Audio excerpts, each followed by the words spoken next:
Well, hello everyone, and welcome to another episode of Members Questions, where I answer the questions we received from the members of the channel. If you want to join us, then check out the link in the description or click on the join button next to subscribe to become a member. Let's go to the first question from Peter, who says, "Hi Maya, I'm a new member. I just want to thank you for the sensitivity you've shown when you recently covered Good Friday and Easter. My question is, have you had any plans to interview more of the candidates for London Mayor?" Well, as some of you saw, I did interview Lawrence Fox recently. I'm definitely open. If you know the people in charge of any of these campaigns, David Curtin's running. You've got a couple of YouTubers. You've got Piers Corbyn running, Brian Rose, and a number of others. Definitely put me in touch. I believe I've asked the people, the main two candidates, to come on the show. Still nothing from the City Hall. So we'll wait and see what happens. Diane says, "Do you think that Harry will be able to stop building bridges with Princes Charles and William while he is here for Prince Philip's funeral? Or do you think that there's too much water under the bridge?" Well, I think, I don't want to speculate when it comes to the personal side of the royal family. We don't really know what happens internally, but with everything that's happened recently and the fact that Meghan is not coming to London, I'm guessing that she's briefing Harry to behave in a certain way, not in a helpful way. And we also heard earlier that Prince Philip, his reaction to the Harry and Meghan interview that we had recently was not a positive reaction. So I'm not really sure how Harry can face the family and just pretend everything is normal like before. We have John, who says, "I don't know why, but I get a feeling that Boris and his cronies are trying to make us accept that the restrictions on our human rights and freedoms are the new normal, and that we should just accept this. I wonder how you felt about this." Well, John, I agree that there are a lot of people in government, in the Whitehall, especially members of SAGE, who are more than happy for these restrictions to continue, more than happy for us to be living in bubbles and just not even get close to anybody else, like the movie Bubble Boy. But I also know that one of the main problems has been that this government, like the Blair government, currently operates on focus groups and the opinion polls that they get on certain issues. Of course, when you spend a year scaring people using the media and the state, there's a big chunk of society who are so scared that they're not even leaving their homes today. So it's a cycle that the government created.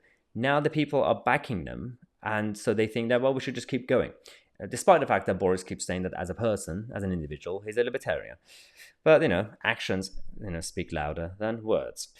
UK Patriot says, "Hello Maya, I have a family holiday booked for me and the missus and the kids in June next year." Brilliant.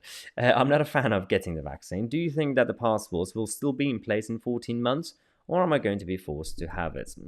I don't know. I mean, they have said that they're not going to come in place anytime soon, so it's going to take a while. You know how bureaucratic they are.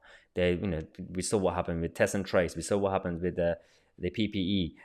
So it's going to take a while, which means when it comes in place, yeah, I believe it's going to last for some time, probably about a year or maybe just less. And again, I don't know. I can't really speculate. But in 14 months' time, I think it should be okay by then. I'm just guessing by the time Europe, especially Western Europe, sort out their program. So probably by the end of the year or beginning of next year, we're going to have to keep living with these domestic and international passports. Margaret says, "Would the Republic of Ireland join with Northern Ireland to become one country and then join the UK to stop all the unrest over there?"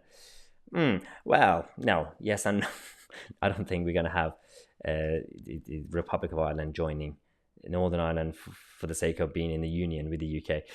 This problem has gone it's been lasting for a long time. So the divisions, there's no one kind of simple solution for the situation, especially around the border. All we need is a new agreement for both sides to get together, especially now that we have the post-Brexit Britain. The Republic of Ireland need to treat us as proper allies and neighbours. So it's the responsibility of the grown-ups in the government of Republic of Ireland and the politicians in Northern Ireland to stop the divisions. Because ordinary people out there, the divisions culturally have stayed for a long time. They're not going to disappear tomorrow. They thought that with Good Friday, everything will be fine. It's just a plaster. It's good for the stability of the political system, but not on the streets of Belfast. Hendrik says, "Do you think that the Home Secretary needs to be replaced with a stronger with someone stronger, who is more effective and stands by their word. I think the problem we've had with Priti Patel is, yes, I agree that she hasn't been good. And I also know that there are a lot of obstacles, including the senior civil servants in the Home Office. But I also don't think there is anybody else who can, right now in the cabinet, in the Tory government, who can do better. I mean, people keep talking about Michael Gove as an option. Now, I'm not the biggest fan of Michael Gove as a politician generally, but I know he's effective. So maybe Michael Gove as Home Secretary could introduce some sort of reform in the Home Office.